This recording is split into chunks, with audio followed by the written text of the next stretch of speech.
स्वागत है बुंदेली प्रकाश न्यूज में। मैं आशीष उपाध्याय आज पहुंच चुका हूं जनपद चित्रकूट के कृषि उत्पादन केंद्र मंडी समिति भौरी में। आपको दिखा दें, ये मंडी है। यहाँ क्षेत्र के दर्जनों गांव के किसान अपने गल्ला को लेकर यहाँ आते हैं। धान की कटाई खत्म हो चुकी है, लेकिन 1 तारीख से मंडी शुरुआत होगी। लेकिन अभी देखा जाए तो मंडी की हालत यह है कि यहाँ पर अभी साफ सफाई की कोई व्यवस्था नहीं है और ना ही यहाँ पे कोई रखरखाव की व्यवस्था की गई है। हम मंडी के अंदर प्रवेश कर गए हैं। मंडी के आपको दिखा रहे हैं अंदर की स्थिति यह है कि यहाँ ये टूटी फूटी नालियाँ हैं और यह मंडी का यह गार्ड रूम बनाया गया है जहाँ सुरक्षा कर्मी रहते हैं, लेकिन ये भी जो कहते हो पूरी तरह खुला है। और यह गार्ड रूम है जहाँ पर आप देख सकते हैं यहाँ पूरी तरह से जर्जर है, लाइट फिटिंग वगैरह एकदम खराब। पीछे के दरवाजे टूटे हैं और यहाँ टंकियाँ रखी हैं। ऐसा लग रहा है जैसे यहाँ पर देर रात शराबियों का जुआरियों का बसेरा होता रहता हो। आप देख सकते हैं पीछे ये दरवाजा टूटा है, टंकी पड़ी है, शौचालय है पूरी तरह से ध्वस्त है। हम आपको आगे की स्थितियाँ बताएंगे।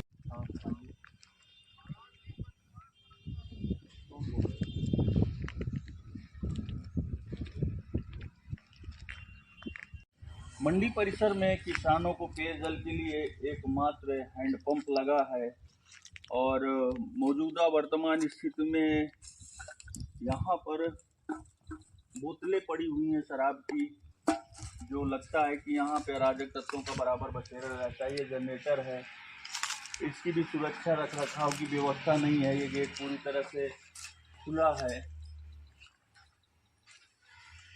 आगे मंडी के परिसर में यहाँ पर किसानों के ट्रैक्टर खड़े होते हैं। ये कांटा है, ये कांटा देख के अंदाजा आप लगा सकते हैं कि ये कांटा सालों से भी नहीं चालू हुआ होगा, क्योंकि यहाँ पे जो कांटा के बगल में मशीनरी भाग है ये पूरी तरह से टूटा हुआ है। ये पूरी तरह से टूटा है और यहाँ पे कांटा मशीन रहती है, लेकिन यहाँ भी खिड़कियाँ खुली हैं और ये भी टूटा फूटा है।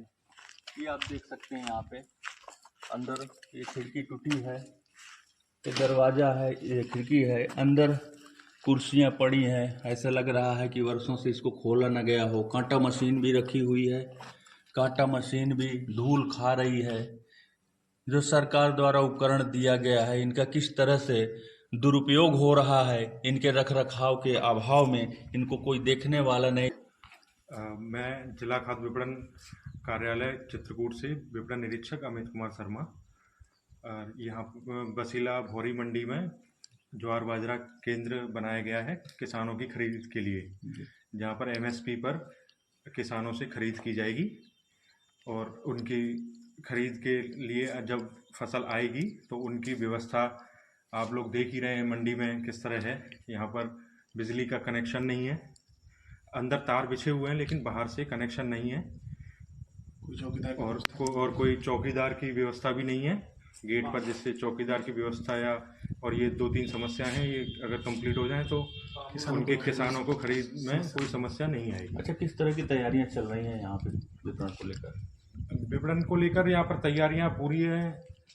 विपणन कार्यालय की तरफ से तैयारियां पूरी हैं। हम लोगों का किट वगैरह है, पंखा है, सब चीज सारी व्यवस्थाएं हम लोग अपने आप से ही कर ली है, जो विभाग से मिल जाता है। विभाग से बाकी मंडी की समस्या जो है मंडी समिति करती है। विभाग से रिलेटेड जो भी चीजें हैं वो कंप्लीट हैं। अब मंडी समिति की ओर से 1-2 व्यवस्था है, उनका अगर कंप्लीट हो जाती हैं तो पूरी तरह से तैयारियां व्यवस्थित हो जाएंगी। कितने गांव के लोग आते हैं यहाँ पे? यहाँ पर ये मानिकपुर ब्लॉक में है। सभी किसान आमंत्रित हैं, जिनको भी ज्वार बाजरा का खरीद बेचना है उनको पूरी तरह से आमंत्रित है। उनका स्वागत है और जैसे ही उनकी फसल खेत से आती है तो यहाँ पर वो अपना ज्वार बाजरा बेच सकते हैं। उनको भुगतान कैसे दिया जाता है? उनको भुगतान ऑनलाइन माध्यम से, जैसा यहाँ पर अंकित है, ये समर्थन मूल्य पर उनको 48 घंटे के अंदर उनके बैंक अकाउंट में RTGS कर दिया। मगर मिलता नहीं 48 घंटे? नहीं, किसी आपकी समस्या होती है हम लोग ये मार्केटिंग विंग की तरफ से कोई समस्या नहीं है। हम 24 घंटे के अंदर ही, और जबकि 48 घंटे से पहले ही उनका अकाउंट में पैसा पहुंच जाता है। मेरा दिग्विजय पांडे नाम है। मैं जिला खाद्य पदाधिकारी कार्यालय में कनिष्ठ सहायक के पद पर तैनात हूँ। अभी इनके सहयोग के लिए यहाँ भेजा गया है। अभी ज्वार बाजरे की खरीद एमएसपी पर सरकार कर रही है किसानों से। हमारे विभाग से जैसे किसानों को खरीद करनी है तो पहले उनका ऑनलाइन रजिस्ट्रेशन कराया जाता है। उसमें उनका आधार कार्ड और जो भी ज़मीन पर फसल लगाया है उसका खतौनी लगता है। ऑनलाइन रजिस्ट्रेशन के बाद लेखपाल के स्तर से, तहसील के स्तर से उनका वेरिफिकेशन किया जाता है कि कितना कुंटल उनका खाद्यान्न हुआ होगा। तो उस हिसाब से कागज़ ऑनलाइन लेके आता है। हमारे विभाग से आरटीजीएस या पीएफएमएस के माध्यम से उनका भुगतान कर दिया जाता है। अभी यहाँ तात्कालिक रूप से समस्याएं आप देख ही रहे हैं। मंडी की स्थिति जर्जर हो चुकी है। तार लगे हुए हैं बट बाहर से कनेक्शन नहीं है बिजली का। तो मंडी समिति से संपर्क भी किया गया है। 1-2 दिन 5 दिन में आश्वासन दे रहे हैं कि व्यवस्था करा देंगे वो। बाकी एक चौकीदार की भी यहाँ नियुक्ति बहुत ज़रूरी है, क्योंकि जब अभी तो किसानों का फसल तैयार नहीं है। 10-15 दिन 5 दिन में बाजरा वगैरह तैयार हो जाएगा। तो जब आवक शुरू होगी तो थोड़ा समस्या होगी चौकीदार की, क्योंकि यहाँ फसल जब रखी जाएगी खरीद के, भाई डेली डिलीवरी तो हो नहीं पाएगा। तो उसकी सुरक्षा के मद्देनजर ये व्यवस्था मंडी समिति से लिखित रूप में भी दी गई है कि चौकीदार और इलेक्ट्रॉनिक व्यवस्था अपना। कब से बिक्री शुरू हो जाएगी? अभी खरीद तो शुरू है हमारी, बट फसल ही तैयार नहीं है। तो किसानों का आप देख ही रहे होंगे कि मान के चलिए कि 5-6 दिन, 7 दिन, 1 हफ्ता, 10 दिन में आवक शुरू हो जाएगी। सरकार द्वारा तो हर जगह और हर ब्लॉकों में मंडी बनाई गई है। तो यही मंडी एक ये मानीपुर क्षेत्र के बसिला गांव में है। ये मंडी समिति की बनाई हुई है और यहाँ पे देख सकते हैं कि यहाँ रुपए का भी खर्चा लगा है, मगर यह मंडी का कोई देखभाल करने के लिए चौकीदार नहीं है, ना यहाँ पे कोई व्यवस्था है। मंडी जो बनी हुई है एकदम जर्जर हो चुकी है, टूटी है। ना यहाँ पे पानी की किसी तरह की व्यवस्था, ना लाइट के। किसान आएंगे अपना गल्ला लेकर तो किस तरह से यहाँ पे गल्ला बेचेंगे। और यहाँ पे जो गल्ला के समिति के अधिकारी हैं यहाँ पर आ चुके हैं और देखभाल कर रहे हैं। यहाँ पे किसानों को प्रेरित भी करते हैं कि मंडी में अपना जो मोटिया दाना है उसको लाएं। ये उनका एनालिसिस किट हो गया, उस बैग में रखा हुआ फसल की एनालिसिस कर लिए। हमारे पास बोरी भी पर्याप्त है। हमारे यहाँ समस्या नहीं होती, बोरी पैसे सब की समस्या नहीं होती।